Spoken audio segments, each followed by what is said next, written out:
Ashama akkam jirtu fayyaa keessanii barnoota nama qabadhee jiru waa'ee miidhaa daa'imman dhungachuun daa'immanitti fiduu danda'u kan jedhudha. Maalti daa'imman miidhuu danda'a yoo daa'imman dhunganne yookaan dhungachuudhaan dhibeewwan akkamiitu daa'immanitti darbuu danda'a kan jedhudha. Chaanalii kanaaf kanneen haaraa taatan maqaan kee Dr. Abarraa Olaaniin jedhama. Gargaaraa Piroofeesaraa fi Ispeeshaalistii Wallaansa Daa'immaniif Ijoollee akkasumas immoo barreessaa kitaaba bu'uura fayyaa daa'immaniiti. Mee waa'ee kanaan gadhumaatti akka armaan gaditti hordofaa barnoota hedduu fayyadudha. Barnoota daa'imman hedduu miidhe hin hambisa jedhamee yaadamedha jechuudha. Namni hedduun yookaan namni kamuu daa'ima yeroo argu dhungachuuf itti deema. Nama kaan dubbisnee yoo dabarre illee daa'imman osoo hin dhungatiin bira hin dabarru hedduu kun amala nama hedduudha jechuudha. Haa ta'u malee daa'imman dhungachuun miidhaa mataa isaa kan qabudha. Naannoo afaanii yookaan hidhii qofa dhungachuutu dhibee qaba jedhu namoonni hedduun. Haa ta'u malee naannoo afaanii yookaan hidhii isaanii dhungachuun wantoota hedduu haa fiduyyuu malee qaama daa'immanii bakka kamuu yookaan bakka hundaayyuu dhungachuun rakkoo adda addaa kan fidu qaba. Egaa akka waliigalaatti daa'imman dhungachuu dhiisuu qabnu kan jedhedha.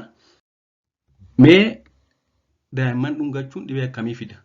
Yookaan dhibeewwan daddarboo akkamiitu daa'imman dhungachuu miidhaa akkasumas immoo dhibee akkamii fida kan jedhu yoo ilaalle inni jalqabaan michi yookaan urgaa kan jedhamudha. Kun egaa oral herpes, herpes stomatitis, herpes gingival stomatitis kan jedhaman jiru, herpes labialis. Kuni yeroo hedduu nyaata nyaatee ifa aduutti ba'eeti, nyaata nyaatee ifa aduutti baateeti jedhamee yaadama. Haa ta'u malee dhibeen kun dhibee daddarbaadha. Cold sore yookaan oral herpes jedhama. Bakka tokko tokkotti afaan Oromoodhaan urgaa, bakka tokko tokkotti immoo michii jedhama. Akkuma suuraa irratti argaa jirtan kana naannoo afaanii madeessa jechuudha. Dhibeen kun vaayirasii herpes simplex virus 1 jedhamuun kan dhufu ta'ee kan daddarbus hancufaan yookaan karaa dhangala'aa afaan keenya keessa jiruun jechuudha.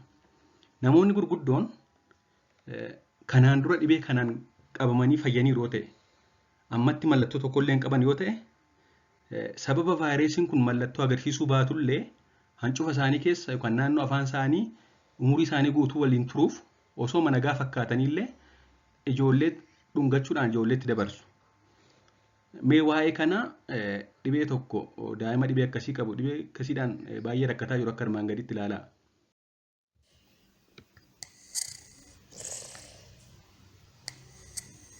Akkuma hidhii isaa irra ilaaltanii hidhiin isaa kun madaa'ee jira. Kunis sababa maaliidha? Sababa namoonni adda addaa dhungataniif michi yookaan urgaa godhatee jiru yookaan oral herpes cold sore godhatee jechuudha daa'imni kun. Baay'ee affanamee kan jiru afaan isaa akka jirutti madaa'ee kan jirudha jechuudha.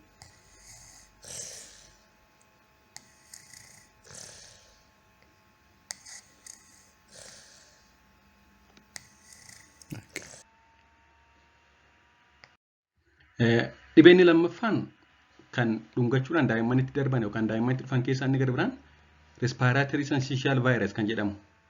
Dhibee bronchiolitis kan jedhamuun kan beekamu kan fidu jechuudha. Kun egaa dhibeen kun bronchiolitis jedhama. Vaayirasii respiratory syncytial virus jedhamuun dhufa. Somba daa'immanii hedduu miidhuudhaan akkuma dhibee sombaa yookaan saambaa michiitti dhufa jechuudha. Maal godhaa dhibeen kun akka isaan akka mallattoo asmii agarsiisan taasisa. Baay'ee isaan affanee akka isaan baay'ee qufaan baay'ee arganan oksijiinii barbaadan isaan taasisa. Kunis egaa karaa maalii darba vaayirasiin kun karaa qaqqabbii dhungannaa waan akkasiidhaan darba jechuudha. Garbiraan sinsinnaa'uu qaamaadha yookaan allerjii qaamaa isa jennu. Nutti hin fakkaatu hedduu yookaan dhugaadhaan jennu malee yeroo hedduu wantoonni naannoo afaan keenyaa jiran keessumaa kanneen akka chaappistikii, kanneen akka lippistikii akkasumas immoo nyaata adda addaa nyaannee kaane nyaatuma nuti rakkoo fidu jennee nyaanne kan naannoo afaan keenyaa jiran osoo saamunaadhaan afaan keenya sirriitti dhiqatiin yoo hafne deemnee daa'ima sana yoo dhunganne allerjii itti fida daa'ima sanatti akkuma suuraa irratti argaa jirtan kana. Kun egaa amma sababa chaappistikii adda addaa, lippistikii adda addaa osoo ofirraa hin dhiqatiin daa'ima dhungachuun dhufu. Qaamni isaa baay'ee dheekkamee diimatee jira jechuudha. Allerjii sababa wantoota naannoo afaan keenyaa jiraniin daa'imman dhungannee itti fidnu jechuudha kun.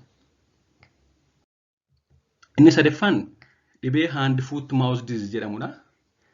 Dhibeen kun shiffitaan yookaan wanti shiffedhu naannoo afaan daa'immanii, naannoo harka isaanii, luka, miila, afaan keessa, naannoo uuruu isaanii bakka adda addaatti akka shiffedhu taasisa. Wanti kun lubbuuf sodaachisuu baatuyyuu haa ta'u malee daa'imman baay'ee jeeqaa akka isaan fedhii nyaataa dhaban taasisaa akka isaan of hooqan taasisaa waan ta'eef kun yeroo hedduu vaayirasiin kana fidu hancufaan darba yookaan akkeedhaan darba jechuudha. Vaayirasii keessumaa kan Coxsackie vaayirasii jedhamu kun dhibee kana fiduudhaan beekama. Kanaaf ogaa daa'imman dhungachuu wantoota akkasii fida. Dabalataanis dhibee kissing disease yookaan infectious mononucleosis jedhamudha. Kissing disease jedhamu wanti kun sababni isaas hancufaan daddarba yeroo hedduu. Dhibeen kun eessa miidhaa? Qaama guutuu miidha. Akkuma suuraa irratti argaa jirtan kana qaamni guutuun shiffedheera, xannacha adda addaa ta'uu danda'a, toonsiliin isaanii baay'ee ta'ee wanta akka malaa kuusuu danda'a. Akka waliigalaatti dhibee infectious mononucleosis jedhamu akka daa'immanitti dhufu taasisa jechuudha daa'imman dhungachuun. Inni garbiraan nyaatamuu ilkaanii yookaan dental caries kan jedhamu. Hancufni baakteeriyaa akka ilkaan nyaatamu taasisu kan Streptococcus mutans jedhamu gara daa'immaniitti akka darbu waan taasisuuf daa'imman dhungachuun baakteeriyaan kun gara afaan isaaniitti gara ilkaan isaaniitti darbee akka ilkaan isaanii miidhu taasisa. Waa'ee nyaatamuu ilkaanii ilaalchisee kanaan dura barnoota hojjedheen ture. Wantoota hedduu kana fida. Kana keessaa tokko immoo daa'imman dhungachuun baakteeriyaa Streptococcus mutans jedhamu kan ilkaan miidhu kana itti dabarsudha jechuudha.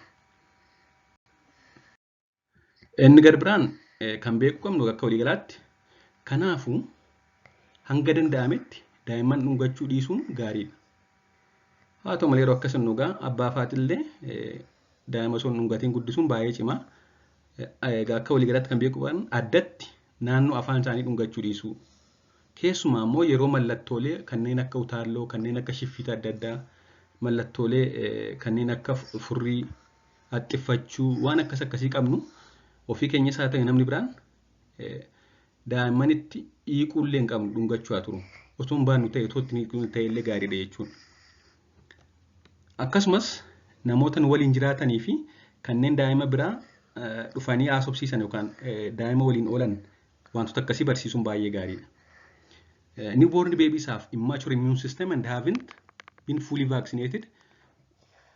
Ittisuun qaama isaanii guutummaatti hin jabaanne kittibaatiin xumurre waan ta'eef ittisuu qaama isaanii jabaataa jiru kana dhibeen xixiqqoo tokko karaa hancufaa yookaan karaa akkiitaa dhuftee isaan miti jechuudha.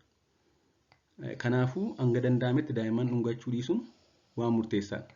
Akka armaan oliitti egaa kan hin kaase kanneen akka infectious mononucleosis kan jedhamu akkasumas immoo kanneen akka michii yookaan urgaa kan jedhamu kanneen akkasii fidanneerra akkasumas immoo sinsinnaa'uu qaamaa hand foot mouth disease kan caalaa immoo hedduun keenya kan beeknu qufaasin fida. Qufaan kan inni namatti darbu haxxiffachuu akkiitaa nam tokkoo gara keenyatti dhufu waan akkasii naayedha. Kanaafuu dhibee hedduu fida waan ta'eef hanga danda'ametti irraa of qusachuu qabna jechuudha. Akka waliigalaatti kanan qabadhee jira. Ergaan koorraa don't kiss the babies kan jedhudha. Waan na dhaggeeffattaniif hedduu galatoomaa. Chaanelii kana subscribe godhaa, share godhaa, like gochuun dagatina. Turtii gaarii.